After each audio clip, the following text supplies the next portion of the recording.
everyone. I'm your host, Ashley Walters. I'm an assistant professor of Jewish Studies here at the College of Charleston. I also direct the Pearlstein-Lipoff Center for Southern Jewish Culture. And I'm joined by Kim Browdy, my co-host and associate director of community relations in the Jewish Studies program here at CofC. She and I will be orchestrating our Zoom room tonight. So if you have any difficulties, please don't hesitate to let us know. I'd like to thank our co-sponsors, the Yashik Arnold Jewish Studies Program, as well as the Jewish Historical Society of South Carolina and the Pearlstein-Lipoff Center for Southern Jewish Culture. I'll introduce our guest of honor in just a moment, but first I would like to explain how tonight's event is going to work. So I'm going to take the liberty of beginning tonight's conversation with our guest. After about a half hour or so, we will begin taking questions from the audience. You can feel free to type your questions into the chat box throughout the program, and Kim and I will be monitoring it throughout the talk. As we work our way through the questions, I will invite you to unmute yourself and ask them yourself. In the case that you are unable to, or you'd prefer not to ask the question, I'm more than happy to read the question for you. And so our goal is to try and ask as many questions as we can within the hour. We will be recording this session tonight, and it will be available on YouTube in the next couple of days. To help us avoid any unintended audio, could you please double check that your microphone is on mute? So without further ado, let me introduce our guest. Tonight we have the privilege of speaking with Dr. Jason Lustig. Dr. Lustig is a lecturer and Israel Institute teaching fellow at the Schusterman Center for Jewish Studies at the University of Texas at Austin. He received his PhD at UCLA in the Department of History, and he has also been a Henry Starr Fellow in Judaica at Harvard University Center for Jewish Studies and a Gerald Wurstheimer Early Career Fellow at the Leo Baeck Institute. He has published numerous scholarly articles, and he is the host and creator of the Jewish History Matters podcast, which is online, and Kim is going to provide the link for you in the chat box. It's excellent. Be sure to take a look. And of course, Dr. Lustig is the author of this really superb book, A Time to Gather, Archives and the Control of Jewish Culture, which is hot off the press. We were just talking about this before you all entered the room, that we were a little nervous that copies wouldn't make it to me and others before tonight's event. Jason, I can't express to you just how much I enjoyed reading this book. The breadth and command of the various personalities and institutions you explore across Germany, Israel, and the US are really astonishing. And you've provided us a really remarkable and fresh lens for thinking about Jews, modernity, and the politics of history. So thank you so much for joining us. I guess, shall we get started? Thank you so much. I'm really glad to be here. So I think a good place to begin is with just a synopsis of your book. Your book just came out, so my guess is that many people here have not had the opportunity to read it just yet. So could you tell us what your book is about? Yeah, sure. So my new book, which actually you were just showing the actual book, which you have with you right there, is titled A Time to Gather, Archives and the Control of Jewish Culture. And so this is a book that is about the struggle over who gets to say that they own Jewish culture and Jewish history. And I want to be very clear about that. It's about who gets to say that they own it, right? Because I'm not entirely sure if in the end anybody actually can own Jewish history, right? But this is a book about people who are willing to fight over it. And it looks at the development of a whole network of Jewish archival initiatives, projects, institutions, fantasies, the fantasy of collecting the past and what that's going to represent in a whole range of places in Germany, both before the Holocaust, also afterwards, in the United States, also in British Palestine and the state of Israel. And what the book is arguing is that archives have come to have a great value in modern Jewish culture. And as a result of that, people have looked to historical records and other kinds of historical artifacts as having a certain kind of cachet or a meaning, which is not restricted to just being about the past, right? I think a lot of people look at archives and they see the past, right? They see historical materials and these come to us from the past. But in reality, what I'm engaging with in the book is the way in which these archives are actually about the future.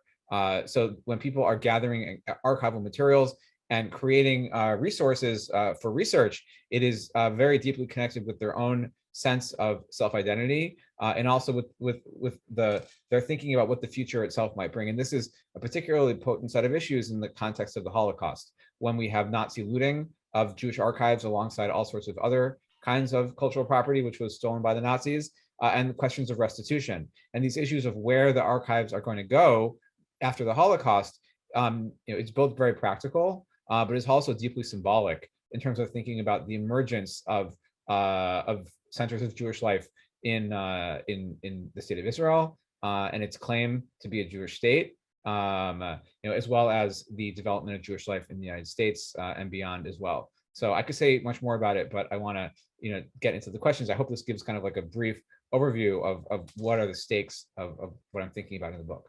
Yeah, no, that's fantastic. And we're going to dive into many of the themes you just addressed momentarily. But I did want to ask you if you could just talk about your process researching this book. As I mentioned, the sheer breadth and command of the institutional and political histories in a variety of contexts in Germany, Israel, the US, and so forth is really astonishing. And you weave these stories together so seamlessly. We have a bunch of history students in the audience. So I thought it would be really wonderful to hear a bit more about your process of actually conducting research. Yeah, I can say a bit about it. And also maybe that's a way for me to talk about the genesis of the project in a way, because, like when we talk about the process here, I spent a lot of time in archives, right?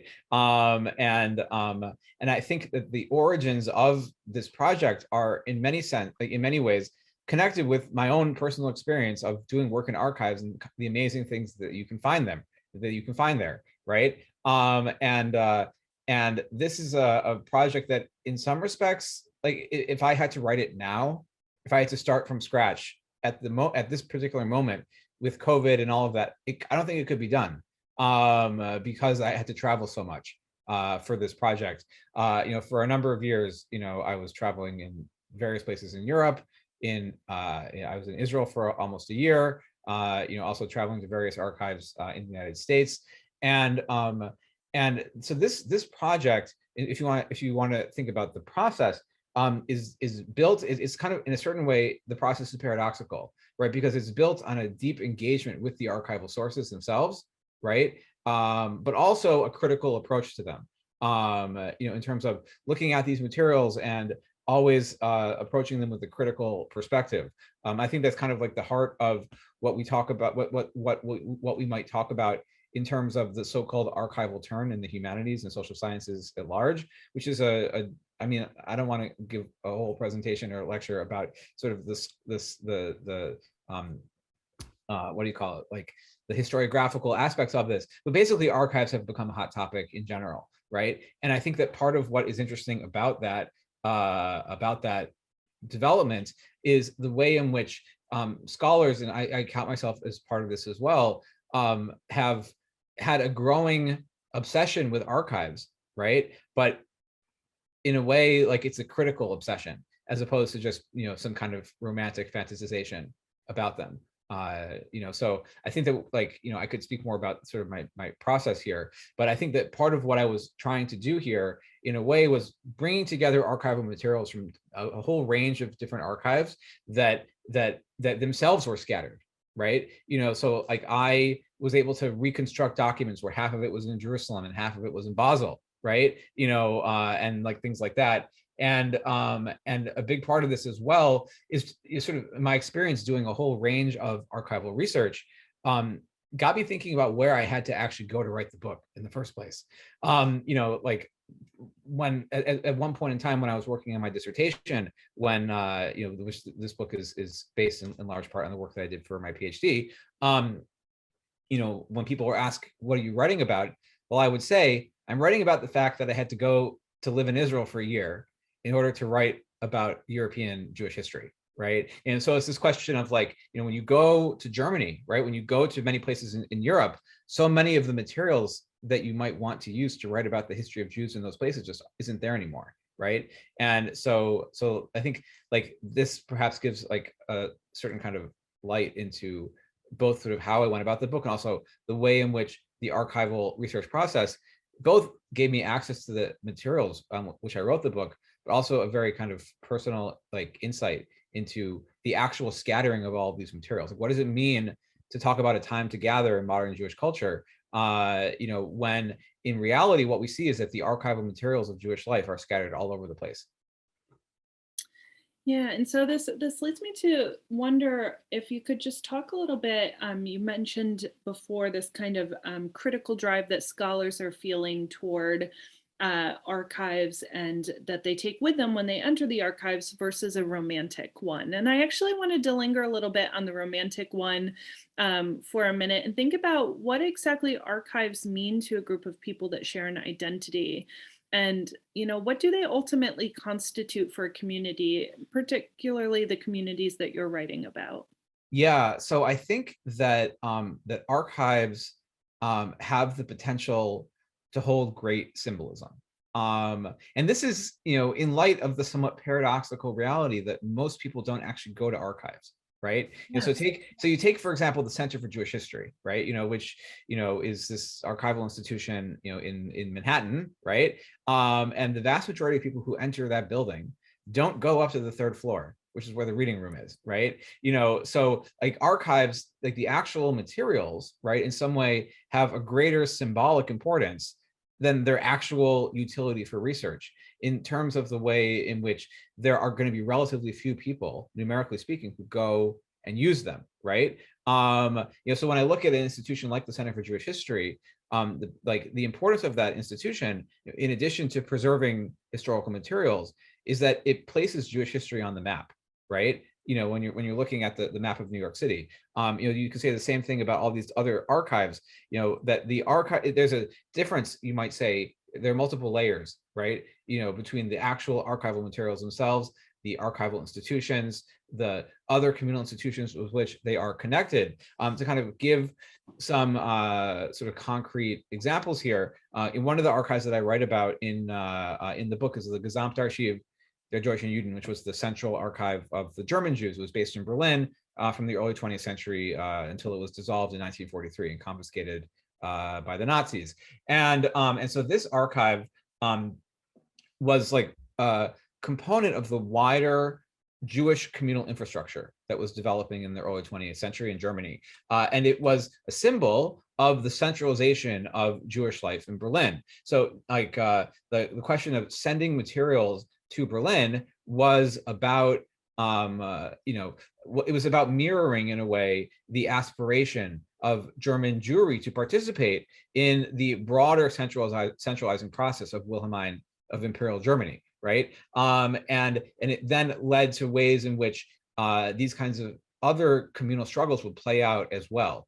So you see, for instance, Jews in Alsace and Lorraine who are a little bit more ambivalent about the German imperial project than the Jews in Berlin, who are much more patriotic, right, and nationalistic, and so the Jews in Alsace and Lorraine are less interested in sending their materials to Berlin, and so these materials hold this kind of symbolic importance. But then, of course, it becomes very practical as well under the Nazis when these historical materials that were collected by the Jewish community in Berlin came to be a tool for the Nazis to actually practically, have a certain degree of practical control over Jewish life in Germany. So there's a whole range of ways in which these materials come to have an importance, both practically as well as symbolically. Yeah, so building off of the Gesamtarchiv, I think I'm pronouncing that close to correct. I'm not entirely sure. But you talk about this impetus to centralize But when I was reading this, I also was struck by the kind of hyper nationalist context in which Jews were undertaking this initiative. And you can feel free to let me know if I'm not representing your writing correctly, but it made me wonder about kind of the context in which Jews in Germany are undertaking this and the kind of statements they're making, symbolic statements, by establishing this kind of centralized archive of German Jews. And it made me wonder if Jews were late to the game. You know, this is an era when, nationalism is rampant and Jews do not yet have a sovereign state, but they're beginning to think in kind of national terms. You know, is this, do you see the Gesamtarchiv as being as kind of magnifying what's going on in the Jewish community more broadly, or is that not a fair representation?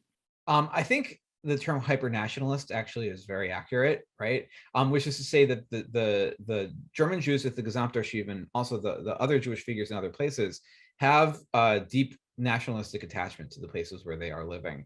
And so their archival collecting projects are a manifestation of that. And to go even further, it's not necessarily just nationalistic, but I would call it statist, right? You know, it has to do with the idea of the power of the state in human history.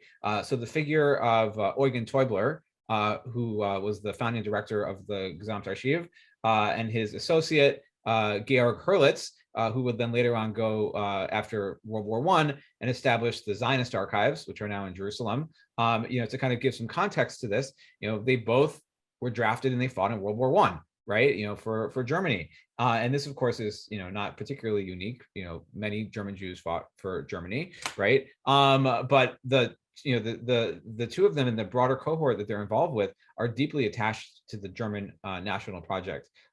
That's like one part of it, right? And in addition, as I said, there's this kind of statist aspect. So Teubler, wrote about his vision of Jewish history, and he believed that one should study Jewish history in the context of the places in which they lived. And of course, you know, this sounds fairly reasonable, right? And I think a lot of scholars today, would argue that this is a very valid approach, right? But Teubler took it further, right, and basically said that every Jewish sort of like every place where Jews were living should establish their own Gesamtarchiv, right? So just like there was a Gesamtarchiv of the Jews in Germany, there should be a Gesamtarchiv of the Jews in France, a Gesamtarchiv of the Jews in the United States. And actually, the American Jewish Historical Society kind of like followed up on this idea.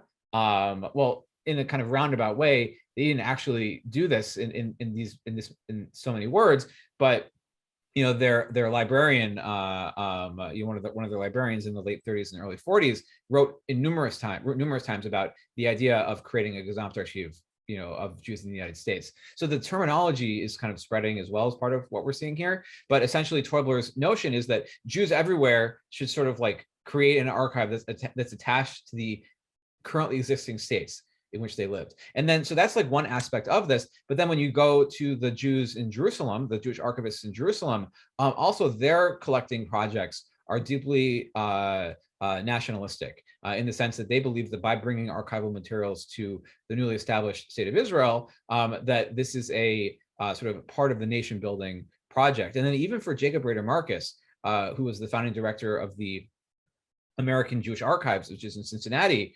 he is not focusing strictly on the United States, but he has what I would call a hemispheric approach to American Jewish history that actually like closely parallels the broader American geopolitical stance at the time, and even perhaps today as well. Though that's debatable. But anyway, but the point being that all of these collecting projects are being done through the lens of the kind of nationalistic time in which they are living. And in addition, I will just add that when you look at Jewish archival collecting in the state of Israel, both prior to its establishment and then afterwards as well, I think that many of the historians and the archivists who are involved in these projects, they believed that in order to be a real state, you had to have archives, right? And so they saw the archiving project as a crucial element of what it meant to be involved in a state building endeavor. Yeah. I want to pause and just remind the audience that if you have questions, please put them in the chat box and we will work on, we will open questions up to the audience.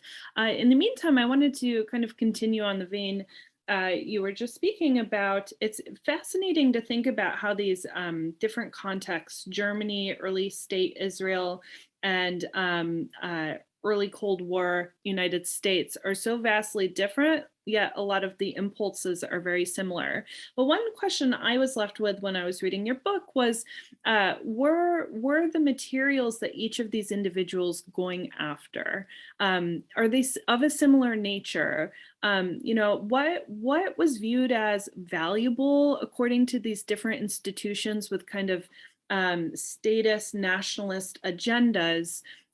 Were some of them pursuing more cultural artifacts? I know the cultural argument for Israel is quite important here, and I think you draw this out beautifully. What mattered to people and why? Yeah, so the different groups of scholars are going to be interested in different things. You know, what I want to emphasize, first of all, is that the group of people that I engage with in the book, they're all working in different places, but they're all deeply connected. And in sometimes they're even the same exact people, right? You know, so I mentioned Georg Hurlitz, who ends up creating the Zionist archives. You know, so when he, you know, when he flees to British Palestine in 1933, you know, he ends up recreating the archive there. He becomes one of the leaders of the group of archivists in Jerusalem, right? So like you see that happening in Teubler himself, you know, moves to Cincinnati. You know, he goes there in 1941, and his wife, Selma Stern, who was, you know, herself like a really tremendous scholar, you know, ends up as the archivist at the American Jewish Archives, you know, and so like in a lot of ways, these groups of people who are all working in different places, you know, they are actually the same people, right? We can talk about, you know, a very closely knit network of scholars and archivists who are, in some respects, working on the same project, right? They're all working at different institutions, but they have the same ideal, which is to put together, to gather together the materials of Jewish culture. You know, they do it in different ways. So the Gesamtarchiv is like especially interested in communal archives, materials related to communal administration. The American Jewish Archives, and it's at a rabbinical seminary, and Marcus himself, you know, he was a Reform rabbi, right? You know, he was particularly interested in synagogue records. That was kind of his initial impulse, but he later on, I mean, he was a social historian, so he looked for any kind of materials that you could use to kind of write history from the bottom up, essentially, you know, to use that somewhat anachronistically, because that term is from later a little bit than his own time, right? You know, but he was deeply interested in letters and other kinds of personal documents that, you know, including personal recollections. He would gather all, like, he basically would interview people essentially and write down the things that they said and put them in his archive. So that was Marcus, you know, and his approach also, he was deeply interested in photocopies, you know, as opposed to originals, which we could talk about. So when you look at the archivists in Israel, at the Jewish Historical General Archives, which is today the central archives for the history of the Jewish people, and they are also like looking for communal or community-based archives. But the ones that they're especially interested in, like about the ones that they're really going after, are the ones that were stolen by the Nazis. And this is both, like, there's like a couple different like a couple of reasons for this. First of all, they're easy to get, right? You know, in the sense that there is an entire framework of restitution to try to, you know, to extract looted property that had been stolen by the Nazis and to get it back into Jewish hands. So that is sort of a process that's going to facilitate the gathering of these materials and bringing them to Israel. But in addition, these archives, because they were looted, had a greater importance and a greater symbolism, in as much as you know, it was part of the process of you know, and I think you can see this in all of these different archives, but especially in the case of the Israeli ones, the ones in Jerusalem, where the scholars and the archivists who were involved in these projects saw this as a process of taking Jewish history back into their own hands, right? This is kind of an early example of what archival scholars and archivists today talk about as community-based archives, which is a methodology today of groups outside the state, right? I mean, they might be citizens or whatever, of course, right? You know, but materials are being collected by a community as opposed to being deposited in some kind of state archive, right? And so the community-based archives movement is like especially sort of like focused and is prominent in terms of like minority or minoritized groups, groups that have been persecuted, etc. And so when we look at this process of Jews collecting archives, especially in the immediate aftermath of the Holocaust, this is a manifestation of that community-based archives drive, right? That we see of a group of people that wants to take their history back for themselves and to take control of their destiny, essentially, as a result. Yeah, so we have a question, I think, that kind of builds upon this from the audience. Dale, I'm not sure if you're able to take yourself off mute and ask your question. Can you hear me? Uh-huh. I don't know if you can. Okay. I just was thinking Jason's really begun to answer this question already, but that the idea of a nationalist motive for building archives, it occurs to me that you could apply that equally to community archives, regional or statewide, not national, but American state. Could you talk about that a little? That it kind of the actual impulse is the same as nationalism, except it's much more local. Mm-hmm. Yeah, Dale, first of all, thank you. This is a great, question.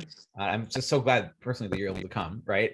And I think just knowing the work that you do, right, I can understand your thinking about this. I agree with you 100%, right? I think that that when we talk about the nationalism that is imbued in these different archives, right? There's also a very intense regionalism that's part of it as well. I think that we can talk about, again, like we can also think about nationalism as not just being about the state, right? Many of the ideas that we can discuss relating to nationalism apply on much smaller levels, right? Much smaller scale levels, right? Whether you're talking about the construction of the identity of sort of college students, right, around rituals and the fight song or whatever, right, or the sports teams, or just regionalism in general, right? So I think that when you look at these archives, it is definitely like nationalism, is a crucial part of it, right? But oftentimes that nationalism is also a manifestation of a certain regional approach, right? So I mentioned Jacob Rader Marcus, and for him creating an archive of Cincinnati, right? It was partially a practical thing. That's where he lives. That's where he was based at at Hebrew Union College as a professor, where he was from like 1920 until he died in 1995. Right, which is just a tremendous length of time, right? He died when he was almost 100 years old. Anyway, so his collecting project was deeply regionalistic, right? He ended up, of course, collecting far beyond the specific region of the Midwest, but his impulse for collecting, was about the importance of this region as well, right? And I think that part of what you see in terms of some of the community-based archives, like including regional archives, like the one at the Southern Jewish Archives, which is at the College of Charleston, and various local community archives. Yes, it's like also a expression of nationalism, quote unquote, right? But when we apply the idea of nationalism to a region or to a city or municipality, not just to the nation state itself. Okay, so you brought us back full circle to the next question I had for you, which has to do with Jacob Rader Marcus and photocopies. I had photocopies written in caps all over the place, and I'm so curious about how you're reading into his impulse to focus on copies instead of originals. And it feels like there's something very distinctly American here, but I also recognize that I probably shouldn't even dig into that much further. But it's curious. It's really something unique we see here, and I think in your reading of it, if I'm understanding correctly, you see it as kind of presaging this digitization phase that we're moving toward in archival work. And so I see Marcus's work is so prescient in many ways. The hemispheric approach to American Jewish history, this recognition of what is attainable and doable and so forth. And so I was just curious to hear how you're reading him and his unique archive. Yeah. So maybe I think the best way to do this is to contextualize what we mean when we're talking about photocopies, right? Mhm. You know, when you say you wrote it all over the place in all caps, right? You know, so Marcus was he was not an archivist, to be clear here, right? So the most of the people who I write about in the book are people who were working as archivists, right? You know, or even who trained as archivists. You know, so a figure like Alex Bein, who was Israel's first state archivist, was a you know, he got his start in the German state archives in the 1920s before he was fired when the Nazis came to power, and you know, so on and so forth, and he fled to Palestine. You know, and he saw himself as this like professional archivist, you know, with like, you know, the Germanic background and you know, so on and so forth. And Marcus was a historian, right? You know, he never really thought of himself as an archivist, and that's partially why he hired Selma Stern, you know, to be his archivist, right? Because he knew that like he couldn't quite do it himself in terms of the actual managing of the historical materials in a direct fashion. So he was a historian, and he had a somewhat cavalier approach to the sources, I guess is one way to put it, right? Which is that he didn't really care about having the originals. He wanted to collect as much as he could, but he cared a great deal more about having the data, about having the materials that were in the art, that were like, you know, contained in the source, as opposed to the physical source themselves. And so he was like really into all of this new technology that was developing at the time. You know, he spent a lot of money, you know, especially if you put it in like inflationary terms, right? You know, on cameras and, you know, photostat machines. And, you know, at one point, actually, like, if you look at his correspondence, the way he's talking about it, like basically like his photocopying budget, like is the budget for the archive, right? And so Marcus does this both for out of a pragmatic reasons, right? And he also does it sort of for what I would call geopolitical reasons, which is to say that Marcus was deeply aware, and of course he's not the only one by any means, right? You know, of the possibility of nuclear war in the you know, in the 1950s. And Marcus was really interested in this idea that historical materials should be kept. I mean, they should be stored in a centralized place for research, but you know, at the same time, there was a utility to having things like to be scattered, so that if there ever was anything that would happen to them, that you wouldn't have all of your eggs in one basket. And part of what's interesting here is that this archival vision, right, applied to his kind of broader thinking about Jewish history and about the status of the Jewish world at large. You know, he was a big believer in diaspora and in dispersion, both of archival materials and also of the Jews.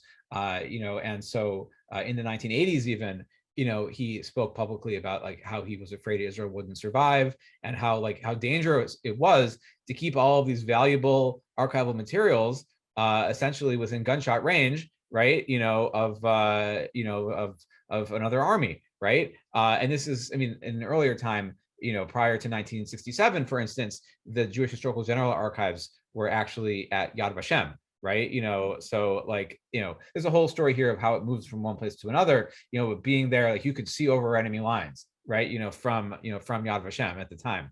And anyway, the point is that Marcus is deeply interested in sort of the importance of having things kind of being dispersed for practical reasons. And so he also sees archives, you know, archival photocopies as being kind of the hallmark of like practicalism or practicality, you know. So like he for instance got very upset when YIVO wouldn't let him make photocopies, which is still the case actually. They have a very stingy photocopy policy, which is like the bane of my existence and like everybody else who works there, right? You know, he writes about like how, you know, like to not allow photocopies is like, you know, not in the spirit of the 20th century, you know. And you know, he, you know, I could speak more about this, but you know, basically, you know, he sees the photocopies as in some respects more valuable than the originals. But what ends up happening is that his archive of photocopies begins to fall apart. So by the 80s, they kind of changed their stance in large part because you know, all of his photostats and so on, the copies also have to be preserved, right? And so this is like part of the story with digitization as well, which is that digitization seems, I mean, I don't want to get ahead of myself here, right, in terms of talking about the digital stuff, but digitization seems to make it easy to preserve things, but you also have to preserve the digital copy just as much as you have to preserve the original if you want it to be accessible for a long time. It's not like you take a picture of something and then it's there forever, right? So anyway, the point is that like Marcus like had what I call a cult of the copy. That he kind of like was he didn't really care about whether he got originals or not. And he was very public about it, and it allowed him to do different kinds of things. But it also brought him into conflict with the other archivists, where so the archivists in Jerusalem got very upset at him that he was going to Europe and taking photocopies because they believed that he would set a precedent. So then the European archivists would no longer let the Israelis just take things. So anyway, there's a lot more to say about that. Yeah, we have comments from Sherry Rabin who wrote that Marcus's photostats can be very hard to read, bad 19th century handwriting and white on a black background. And Dale mentioned Marcus was also more easily able to convince people to lend documents rather than gift them, another pragmatic move. I did want to just talk a little bit more about one of the other contexts you wrote about and then move us into the present era. Again, if anybody has questions, please feel free to put them in the chat box and I'll call on you. So thinking about the West Germany story and the battles that took place, particularly with the city of Worms and of Hamburg. And, as I was reading this, I began to find myself rooting for one side over another, which no good historian should ever do. But, these felt emotional in a way that some of the other ones didn't feel quite so much. And so if I'm understanding you correctly, what you saw was to lose these historical materials was to forfeit future claims to Jewish life in a particular town, city, or region that a group might call home. And it's an incredibly tragic story. I mean, these people, the remnants that had managed to survive the Holocaust, are coming back and ultimately trying to pick up the pieces of their life. And so in reading through these battles that were taking place over these collections within these two cities, how were you making sense of this? Was it just that the outcome ultimately was because of the particular context, or really, is this a trend that we're going to continue to see in terms of movement of materials to a more central location? Okay. Okay, that's a huge question, and thank you for like thinking this through, because you're right that this question of the restitution of archives, following the Second World War, is a tremendously important, and like you said, it was very emotional for the people who were involved in it, and even for many people today, right? The question of the looting of cultural property as a whole is one of the most notorious and infamous components of the Nazi regime, right? Beyond the actual murders themselves, right? When I talk with my students about the Holocaust, I try to explain to them that the Nazis were not just interested. They were not only interested in, destroying Jewish lives, right? And the Jewish people as a whole, but also in the destruction of Jewish culture. And so the process of looting, and then the attempt to undo it, right? It was a very important project. Where archives are one piece of the puzzle alongside things like libraries, artwork, real estate, all sorts of things, right?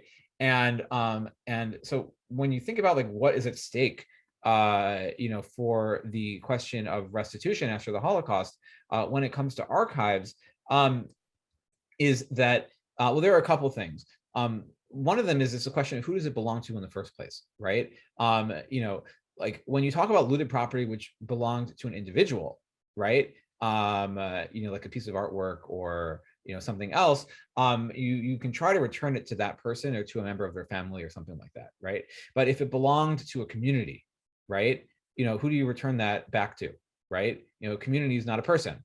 Community is an institution, it's a group.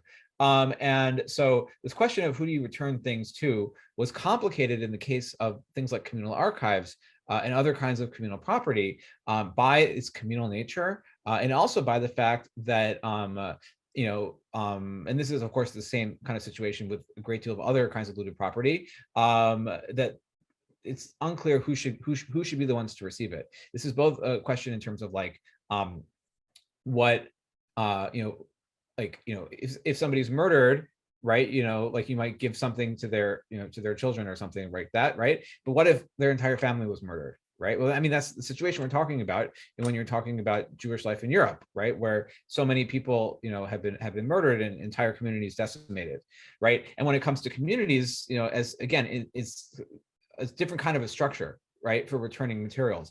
So it was deeply disputed, right? Should these things go to a group of people who are in the place after the war, but maybe didn't come from there originally, right before the war? When you consider the fact that so many hundreds of thousands of Holocaust survivors, and displaced persons, have been marched back into Germany, by the Nazis in the closing weeks and months of the war, right? So that's one part of it. Also, you have members of these communities who fled before the war and were now living in different places, right? So you look at like in the Jews in Hamburg, for instance, there's a contingent of them who were living in Israel after the war. And we're saying, we are the successors in a sense, of the Hamburg Jewish community. In the case of Worms, that's also the case. And there's also a whole bunch of them in New York City, right? Where you have these kind of diasporas of the community. And so for the people who were involved in these struggles over the archives, it was deeply personal. A figure like Daniel Cohen, who was one of the Israeli archivists, he was born in Hamburg, right? So for him to bring these materials to Israel was a deeply personal thing. At the same time, you have people within Germany who wanted to keep those things there, and this both sometimes included Jews in Germany, right? And this also sometimes included some of the local figures, who saw Jews and Jewish history as being central actually to the identity of the places where they were from. That was the case in Worms, where the city's archivist, who actually, he didn't steal the materials from the Jews, but he stole them from the Gestapo, right? The Gestapo stole them from the Jews, and then he stole them back and hid them in the archives so that they would survive the war. He saw these materials as a kind of a trust for the future development of a Jewish community in his city. And so by the question of taking these things and bringing them to Jerusalem, besides the kind of complex legal aspects to it, which I think are very interesting, but we're not going to dive into here, but what's at stake in it is a question of who is the successor, right? And again, questions of successorship have a very important meaning in the legal context, but it also was a symbol, right? To what extent would the state of Israel be seen legally, essentially, as the successor to the Jews in Germany, right? That they would inherit, so to speak, the property which had been stolen. And at the same time, to what extent would some of these materials be needed if there was going to be a rebuilding of Jewish life in Germany? And part of the story here is that there is a certain kind of a consensus, right? That not everybody, of course, bought into, but a great many people believed, and I think for good reason in the particular historical context, right? In 1948, 49, 1950, what kind of future is there for Jewish life in Germany? So many of the scholars and the archivists who are involved in the restitution process for archives, books, all sorts of other things, were essentially trying to extract the material wealth and the cultural wealth of European Jewry from Germany, where so many of the materials have been brought as looted property during the war. They wanted to extract that material and put it to use in the rebuilding of Jewish culture around the world, outside of Europe and outside of Germany from their point of view. But then, of course, part of what we see is that Jewish life has grown in strength,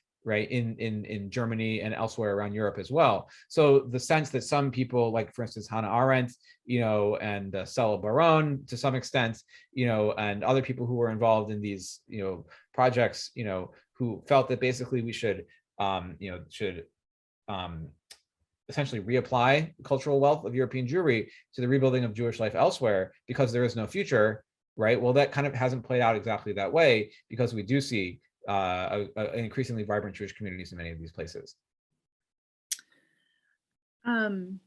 Yeah, so I think kind of building off of some of the things you just said, I do want to ask you about totality, because this is a theme that runs throughout your book, and I think will allow us to kind of begin to explore the present era. But I have to wonder, as I was reading your book, about the kind of crises in which our Jewish archivists were responding to that guided the impulse to collect. And I'm wondering if you see this totality as kind of a distinctly Jewish response to history, this desire to perhaps address dispersion throughout millennia, displacement, rupture to Jewish history. Is the desire to kind of bring as much as can possibly be brought together, a unique response here, or are you seeing this elsewhere as well? So I want to sort of like avoid any kind of idea of Jewish uniqueness to begin with, right? I think that there is a certain element here where it is deeply connected with the experiences of Jews across the 20th century. But I think that part of what we see here is that that there's a certain kind of totalizing aspect to the archival project in general, right? That basically anytime that people begin an archival project, they have a vision of collecting everything of something, not necessarily everything of everything, right? But if they want to collect a particular area of things, they want to get everything they can get their hands on in that area of interest, right? So I think that part of what we see here in terms of the Jewish archival impulse towards totality is an application of that kind of more general component of sort of archival projects at large, right? Now, with regards to the Jews and Jewish archiving, I do think that this idea of gathering everything together, it is in some respects a response to a sensation, a sense of scattering that they saw throughout their own lives, right? So for Jews in Germany, they especially in Berlin in the early 20th century, many German Jews felt a very intense sense of displacement.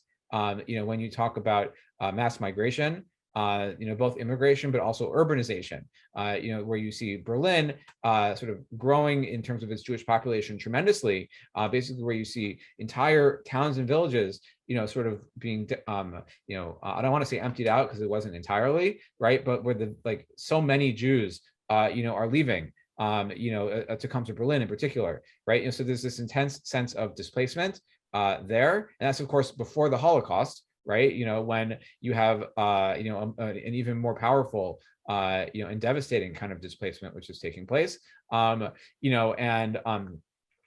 think that in the context of, of the kind of scattering and the sense of diaspora in general, right? That there is a impulse towards gathering historical materials together as one way to counteract that, that scattering of Jewish life, which is kind of, in a sense, the nature of what it means when we're talking about Jewish history as a whole. Wonderful. So we have questions now spilling in. So I'm going to begin turning the floor over. First, I'd like to invite my colleague Chad to ask his question. Sure, thank you. Professor Lustig, I was wondering if you could kind of comment on the difference between the archival diasporas after the Holocaust and how the changing borders of Europe after 1945 moved archives around as well, and created other challenges for provenance of place versus provenance of nationality. How did the post-Holocaust Jewish experience differ, or was it really close to that changing of borders problem with repatriating archives? Yeah, okay, so I want to kind of broaden this beyond archives a little bit, because Chad, this is a fantastic question, right? Which is the question of the movement of cultural property in general, right? Is a hotly debated one. Where we see in the in the aftermath of World War II, where you have the 1954 Geneva Convention on the sale and exchange of antiquities and other kinds of cultural property, right? And then it kind of gets changed in the 1970s. We can talk about kind of two different regimes of cultural property, right? The first one in the early 50s, talking about kind of a sense of I'm trying to think of the exact term off the very top of my head, but of a sense of like basically like a free-for-all is one way to put it, right? That like that historical materials and cultural materials basically could be traded, right? And this is an expression kind of the power of the European colonial powers in particular, right? France and the UK don't want to give up, their looted cultural properties that they took, in their colonial projects. Later on, you see kind of a shift, right, towards what we would call cultural property nationalism, which is in the 1970s, where there's sort of less accepted, and it's still the case today, it's less accepted, to sell and to transfer cultural property across borders. So that's like part of the story here, right? Another part of it is that absolutely with the change of the borders in Europe, in the course of the Second World War, as territories end up in different places, the archives theoretically should move, right? And this is kind of a broader principle that goes back to the 19th century and beyond, that when a country or a principality would acquire territory, they would acquire the relevant archives that would relate to them. And so there are like these things that are happening in terms of the redrawing of the map. I think that what is interesting is the way in which you see for instance, the Israeli archivists sort of drawing selectively from the other examples of what is taking place, to kind of make whatever point they want. So like, for instance, at the end of World War II, the Germans were withdrawing from Eastern Europe, right? They were retreating, and they took with them the archives of Königsberg, right, of Leningrad, which they saw it as quote unquote German cultural property, right? And they brought it back with them. And this was a major issue, right? A major dispute between Germany and the Soviet Union, right? And the Israelis actually, in certain instances said that was okay, right? And in other instances, when it came to, say, for instance, the Parthenon marbles, at the British Library, the Israeli archivists came out more on the side of the Greeks, right? That they should be returned to Athens. And so I think part of what this is kind of like a roundabout way of answering your question, I guess, but I think that like part of what's interesting is that we see this debate over the Jewish archives is within like as you pointed out, this wider sort of landscape of debates over different kinds of cultural property and what should be done with it. And I think that increasingly you see kind of cultural property nationalism coming to the fore, where people understand that things which were stolen should be returned to where they came from, and that cultural objects, including archives, should not be removed from the place where they are and sent to somewhere else. And this actually comes to play in terms of like a very interesting story, which I didn't write about in the book, but the Jewish archives of Vienna, where the Viennese Jewish community gave their archives to the Jewish Historical General Archives in Jerusalem in the 1950s and 60s. And then about in the year 2000 or so, they discovered a whole other cache of materials when they were moving buildings, and they asked for their materials back from the Israeli archivists, who promptly told them, no, we're not going to give them back to you. And it came down in court where Israel's Supreme Court ruled that the Viennese Jewish Historical Archives would be considered Israeli cultural patrimony, right? In order to block this, like the original materials, to be sent to Vienna, right? And so what you see, I think, is that the cultural property nationalism regime, so to speak, right? Which is limiting the movement of materials, right? That wasn't exactly the case in the 1950s and 60s, right? So that is part of what enables the vast movement of these archives that's taking place in the post-war era as well. Okay, and I'm watching the time here. I think we have time for one more question. Myrna Gardner, would you like to take yourself off mute and ask your question?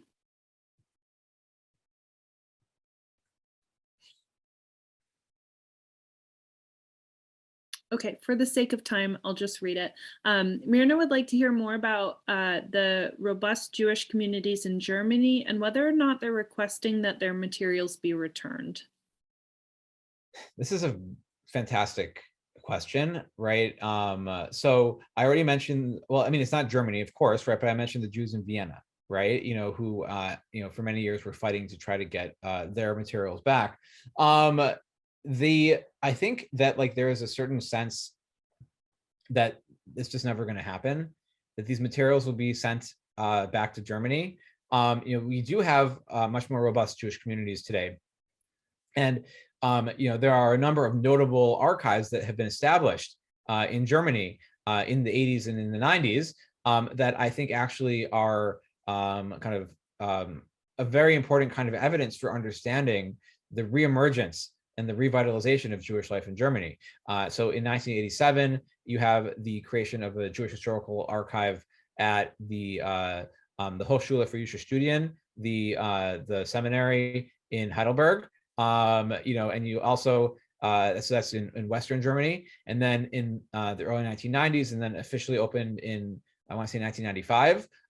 You have the Centrum Judaicum, which is at the central synagogue in Berlin, right? Anyway, so what you see here, I think, is a number of archival projects that are kind of representative of the revitalization of Jewish life in Germany, connected with broader sort of cultural institutions, both in Eastern and Western Germany. From what I've seen in both of those cases, they never quite asked for the materials back. They very much have been collecting materials on post-war Jewish life. In the earlier period, you do see instances, there was a figure by the name of Bernhard Brilling, who was a German Jewish archivist who fled to Palestine after Kristallnacht in 1938. And then he re-immigrates, right? He returns to Germany in the 1950s, and he tries to create a new archive of German Jewish life. He called it a new Gesamtarchiv. It never really quite got off the ground, but he sort of agitated for the return of materials to Germany. He thought it was kind of ridiculous, that scholars in Germany who want to study German Jewish history wouldn't have the materials, in their own country, right? So like nothing really quite happened from any of that, right? But there were people who believed that these materials shouldn't leave or that they should come back. But for the most part, what you see, I think, in terms of the revitalization of the Jewish community in Germany is the creation of new archives and gathering, new materials on Jewish life as it continues to develop, as opposed to trying to get their hands on older things which already left the country. Okay. We are at time. That might have been easily the fastest hour of my life. We could have talked for so much longer. We didn't even get to the topic of digitization projects, the Center for Jewish History, the Geniza, and so forth. So I guess I'll just say, everyone go out and get your hands on a copy of this book so you can read how the fantastic story continues. Jason, thank you so much for taking the time to share your work with us. It's been such a pleasure.